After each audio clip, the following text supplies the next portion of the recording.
दोस्तों, आप अपने घर के चारों ओर देखेंगे तो आपको ऐसे कई उपकरण दिखाई देंगे जिनमें इलेक्ट्रिक मोटर लगे हैं, जैसे कि बच्चों के खेलने के खिलौने, table fan, toothbrush, hair dryer और इलेक्ट्रिक कटिंग चाकू। आप इसे चालू करते हैं और किसी तरह ये काम करने लगता है, पर ऐसा कैसे? इस वीडियो में हम इलेक्ट्रिसिटी और मैग्नेट यानी कि चुंबक की बेसिक बातें कवर करेंगे और फिर मोटर कैसे काम करता है यह समझने के लिए इन सभी को एक साथ रखेंगे। आइए सर्किट से शुरू करते हैं। हमारे पास एक बैटरी है, कुछ वायर है और एक ऐसा उपकरण है जो बिजली का उपयोग कर सकता है, जैसे कि एक लाइट बल्ब। इलेक्ट्रिसिटी सर्किट में फ्लो होती रहती है, लेकिन जैसे ही तार टूट जाता है इलेक्ट्रिसिटी बहना बंद हो जाती है और लाइट बल्ब बुझ जाता है। क्योंकि अगर हम चाहते हैं कि सर्किट काम करे तो बस आप इतना याद रखिए कि सर्किट का रास्ता पूरा होना जरूरी है और जरूरत पड़ने पर सर्किट के रास्ते को तोड़ने या जोड़ने के लिए हम स्विच का इस्तेमाल करते हैं। तार से बिजली बह रही है, इसे कन्वेंशनल फ्लो कहा जाता है। अगर हम बैटरी को बाहर निकालते हैं और उसे पलट देते हैं तो करंट दूसरी तरफ से बहने लगेगा। हालांकि लाइट बल्ब अभी भी काम करेगा, लेकिन कुछ डिवाइस ऐसे भी हैं जो करंट के प्रवाह के आधार पर अलग तरह से काम करेंगे। ये थे सर्किट के कुछ बेसिक प्रिंसिपल। अब हम आते हैं मैग्नेट पर। इसमें एक नॉर्थ पोल और एक साउथ पोल है और यह मैग्नेटिक मेटल्स को खींचता है, जैसे कि ये पेपर क्लिप। यदि आप दूसरे मैग्नेट को इसकी तरफ लाएंगे तो विपरीत पोल अट्रैक्ट होंगे और सेम पोल रिपेल होंगे। जरूरी नहीं कि मैग्नेट इसी शेप का हो। उदाहरण के लिए कुछ मैग्नेट ज्यादा फ्लैट हो सकते हैं, जैसे कि ये मैग्नेट। इन मैग्नेट्स को परमानेंट मैग्नेट्स कहा जाता है क्योंकि यह मैग्नेट्स हमेशा काम करते हैं। आप इन्हें बंद या चालू नहीं कर सकते। यह कई छोटे छोटे मैग्नेटिक डोमेन से बना होता है जो एक ही दिशा में रहते हैं, लेकिन आगे हम ऐसा मैग्नेट भी देखेंगे जिसमें हमेशा ऐसा नहीं होता है। अब हम एक परमानेंट मैग्नेट लेंगे और बीच में एक छेद करेंगे और इसे एक ऐसी रॉड पर रखेंगे जहां पर यह आसानी से घूम सके। इसके साइड में एक दूसरा मैग्नेट लाने पर हम देखेंगे कि रॉड पर रखा मैग्नेट तुरंत घूमना शुरू कर देगा जब तक कि दोनों मैग्नेट्स के विपरीत पोल आमने सामने नहीं आ जाते हैं। अब अगर साइड वाले मैग्नेट को उलट दें तो सेम पोल आमने सामने आ जाएंगे और एक दूसरे को रिपेल करेंगे और विपरीत पोल एक दूसरे को अट्रैक्ट करेंगे। अब अगर हम साइड मैग्नेट को बार बार उल्टा करते रहेंगे तो हमारा घूमने वाला मैग्नेट घूमता रहेगा। अभी के लिए बस ये घूमने वाला कॉन्सेप्ट याद रखिए, हम इस पर जल्द ही वापस आएंगे। यहाँ पर एक मेटेलिक बोल्ट है जो मैग्नेट नहीं है। असल में यह मैग्नेटिक डोमेन से तो बना है, लेकिन इसके मैग्नेटिक डोमेन विभिन्न दिशाओं में है। चलिए अब इस बोल्ट पर तार को कई बार लपेटते हैं और एक सर्किट बनाते हैं। तारों के माध्यम से बहने वाला करंट मैग्नेटिक डोमेन्स को लाइन अप कर देता है। इसका मतलब है कि हमने अभी अभी एक मैग्नेट, या ज्यादा स्पष्ट तरीके से कहें तो एक इलेक्ट्रोमैग्नेट बनाया है। यह वैसे ही काम करता है जैसे कि एक परमानेंट मैग्नेट। यह लोहे के टुकड़े को उठा सकता है और इसमें एक नॉर्थ और एक साउथ पोल होता है जो दूसरे मैग्नेट को अट्रैक्ट या रिपेल करेगा। लेकिन इलेक्ट्रोमैग्नेट इस मायने में खास है कि इसे लाइट बल्ब की तरह चालू या बंद किया जा सकता है, जबकि परमानेंट मैग्नेट के साथ ऐसा नहीं किया जा सकता है। अब अगर हम बैटरी को पलट दें तो इलेक्ट्रिक करंट जो पहले इस तरफ से बह रहा था वो दूसरी तरफ से बहने लगेगा। इससे मैग्नेट के पोल्स बदल जाएंगे, नॉर्थ साउथ हो जाएगा और साउथ नॉर्थ हो जाएगा। इसे इलेक्ट्रोमैग्नेट की पोलैरिटी का बदलना कहते हैं।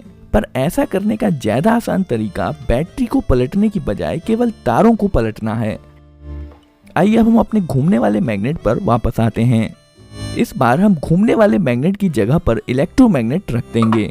अब जैसे ही हम इसमें वायर जोड़ेंगे इलेक्ट्रोमैग्नेट चालू हो जाएगा और साइड मैग्नेट के पोल्स के अनुसार अपने आप को अलाइन कर लेगा।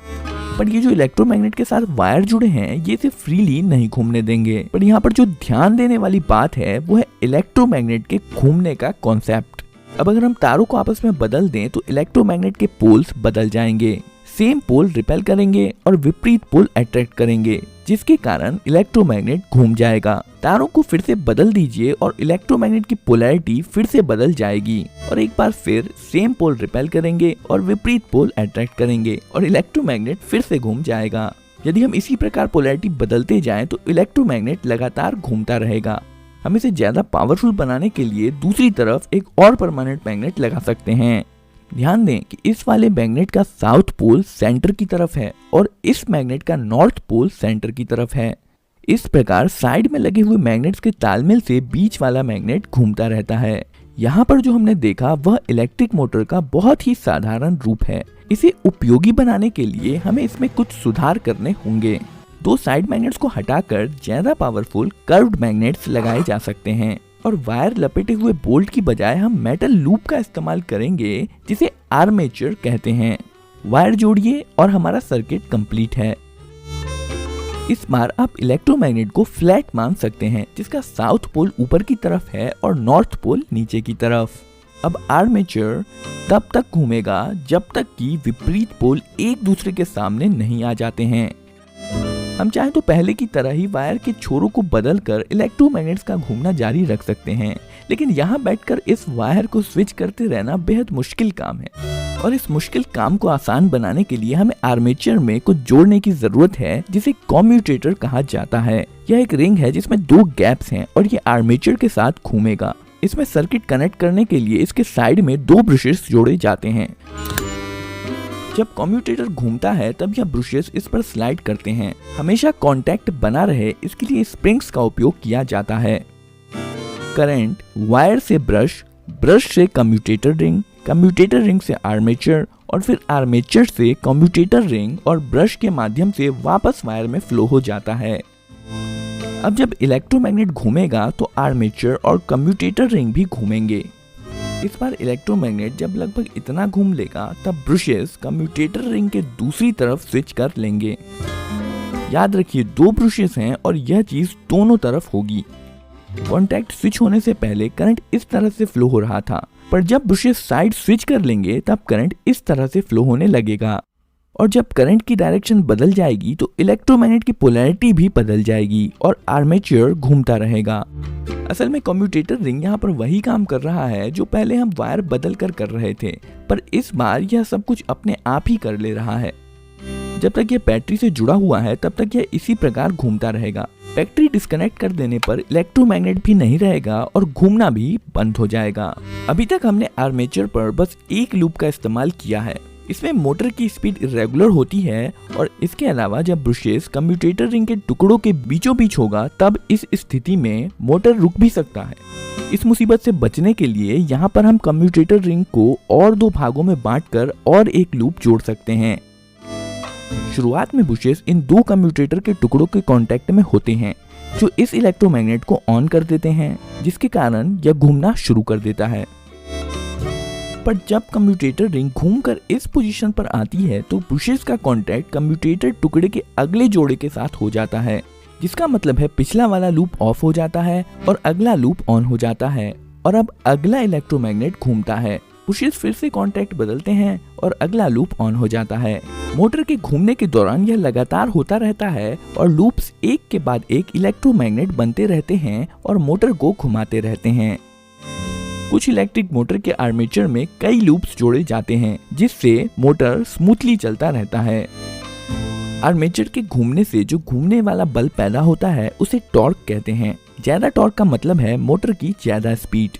मोटर का टॉर्क बढ़ाने के लिए हम कुछ चीजें कर सकते हैं, जैसे ज्यादा वायर होने से इलेक्ट्रोमैग्नेट ज्यादा पावरफुल होता है। उदाहरण के लिए अगर बोल्ट पर ज्यादा वायर लपेटा जाए तो पावरफुल इलेक्ट्रोमैग्नेट बनेगा। आर्मेचर लूप्स भी बहुत सारे वायर से बने होते हैं, जिसका मतलब है मोटर में ज्यादा पावरफुल इलेक्ट्रोमैग्नेट होगा और मोटर भी ज्यादा स्पीड से घूमेगा। यही कारण है कि अगर आप किसी असली मोटर को खोलकर देखेंगे तो पाएंगे कि उसमें बहुत सारा वायर लपेटा हुआ होता है। ज्यादा वायर का मतलब है ज्यादा पावरफुल इलेक्ट्रोमैग्नेट। इसे पावरफुल बनाने का दूसरा तरीका है कि इसमें ज्यादा इलेक्ट्रिसिटी दी जाए। आइए हम मोटर से संबंधित और भी कुछ नाम देख लेते हैं। यहाँ पर जो पार्ट्स नहीं घूम रहा है उसे स्टेटर कहते हैं, जो कि इस केस में साइड में लगे 2 परमानेंट मैग्नेट्स हैं। ये स्टेटर एक मोटर केस के अंदर फिट होता है और बीच में जो आर्मेचर है उसे रोटर भी कहते हैं। यही वो पार्ट है जो घूमता है। मोटर के बीचों बीच एक शाफ्ट लगा होता है जो मोटर के पीछे से बाहर आता है। इस वीडियो में आपने जो मोटर देखा है वह एक डीसी मोटर है। अगर आपके पास कोई उपकरण है जिसमें मूवमेंट होता है और वो बैटरी से चलता है तो ज्यादा चांसेस हैं कि उसमें डीसी मोटर ही लगा होगा। मोटर चाहे जिस भी प्रकार का हो, लेकिन अधिकांश तरह के मोटर्स रोटेटिंग मोशन बनाते हैं जिसे बाद में उपयोग अनुसार अलग अलग मोशन में बदल दिया जाता है। तो ये वीडियो आपको कैसी लगी कमेंट करके ज़रूर बताइए और वीडियो को लाइक, चैनल को सब्सक्राइब ज़रूर कर दीजिए।